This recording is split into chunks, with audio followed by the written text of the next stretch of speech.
Did I say that? Yes, you did. Did I? You said that there, and that's... Do you know what? I didn't even remember. Yeah, you actually did. How an issue is framed is very important, and what you don't say can be as important as what you do. The sentence, putting a child into poverty is child abuse, must be followed up with, on behalf of a society that allows for childhood poverty when it is entirely preventable.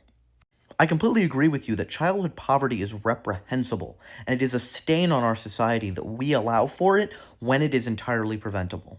People often ask, like, what radicalized you or what made you hold the opinions that you do, and there's some statistics and things that you'll learn about that really change your entire perspective. This is one of those moments, the fact that in 2021, with the expansion of the child tax credit, child poverty was cut in half. Now, on the surface, that's a good thing, of course. Less kids being in poverty is always good. Now, granted, those tax credits have since expired, and we see the childhood poverty rate rising again. But what's more notable about that is when you look at it, it basically means that the government has the power to drastically reduce and eliminate childhood poverty, but just chooses not to.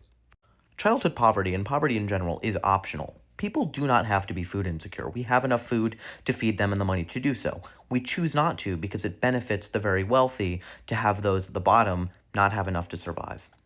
So when you blame poor people for having children and engaging in the natural biological reproductive process that is normal for humans, instead of and on top of blaming our society and critiquing our society for allowing childhood poverty to exist when it doesn't have to, you are individualizing a systemic issue.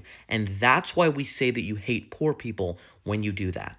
Now, this is not to say that individual responsibility goes out the window. Of course, if you are not financially able to take care of yourself, you probably should not have a child. However, yelling at a single mother of 3 for having children is going to do jack shit to solve the problem of childhood poverty. If you're actually interested in solving the problem instead of just feeling good and yelling at someone, then actually support policy prescriptions that factually are proven to reduce childhood poverty. People are going to continue to have children, and it's actually essential that they do, because our society requires people in order to operate, and considering that we have an increasingly aging population, it's going to become more of an issue, especially if people have less children. So if you're actually interested in fighting childhood poverty, direct your anger towards those in power who choose to do nothing about the problem, instead of those who are the worst off among us.